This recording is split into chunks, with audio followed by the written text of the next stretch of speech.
Hello, my name is Randy Godwin, and I'm here to supply manna for the day. Of course, only you can decide whether it truly is manna or something else.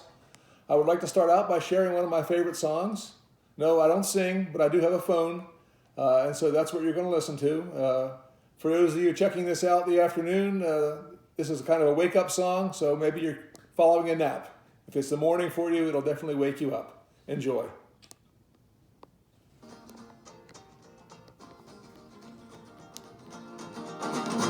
Early in the morning, about the break of day, I asked the Lord, help me find the way, help me find the way, to the promised land.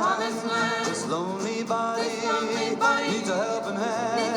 I asked the Lord to help me, please find the way. When the new day is dawning, about my head in prayer, I pray to the Lord, won't you lead me there? Won't you guide me safely through the golden stairs? Won't you let this body your burden share? I pray to the Lord, won't you lead me, please, lead me there. When the judgment comes, find the world in shame. When the trumpet blows, won't you call my name? Won't you call my name? When the thunder rolls and the heavens rain, when the sun turns black, never shine again. Never shine again. When the trumpet blows, won't you call me, please? Call my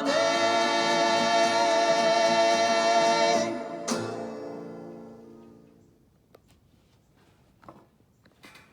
Okay. I'm part of a study group that is working its way through a book entitled Everybody Always, and I thought I would share some of the concepts and ideas that we've been going through in our little study group. The basic tenet of this book is that God is calling all of us to love people. The author makes reference to the Gospel of John, chapters 13 and 15, where Jesus tells his disciples that they're to love one another. In fact, he tells them multiple times. And then he goes on to say that the people of the world will know you by your love for one another.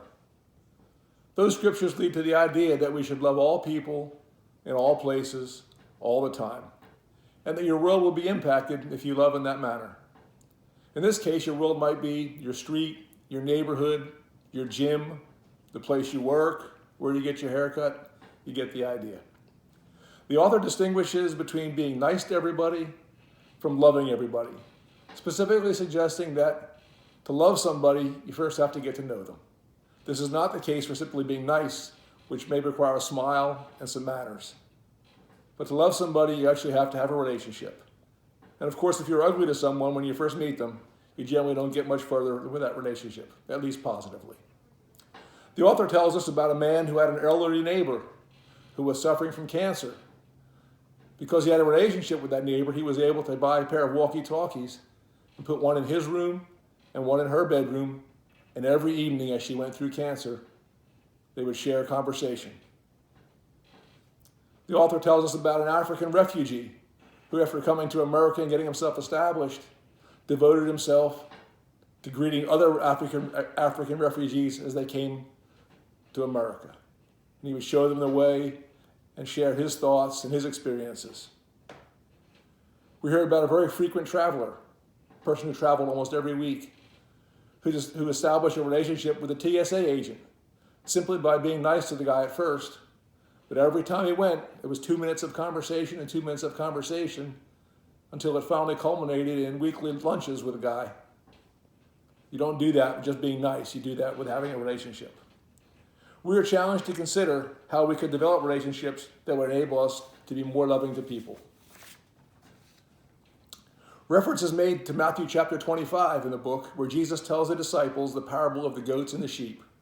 In that parable, Jesus says, "The king will say to the righteous, 'Come take your inheritance, the kingdom prepared for you. For when I was hungry, you fed me. When I was thirsty, you gave me something to drink. When I was a stranger, you invited me in. When I needed clothes, you clothed me. When I was sick, you took care of me. And when I was in prison, you came to visit me.' The righteous will answer, 'When did we do any of these things for you?' The king will reply, whenever you did this for one of the least of the people, you did it for me. The author asks what I thought was a very thought-provoking question. What if we looked at every person as if they were Jesus? I'm not sure if that is what the scripture was suggesting, but it might be. I was thinking about how this might play out in our present time.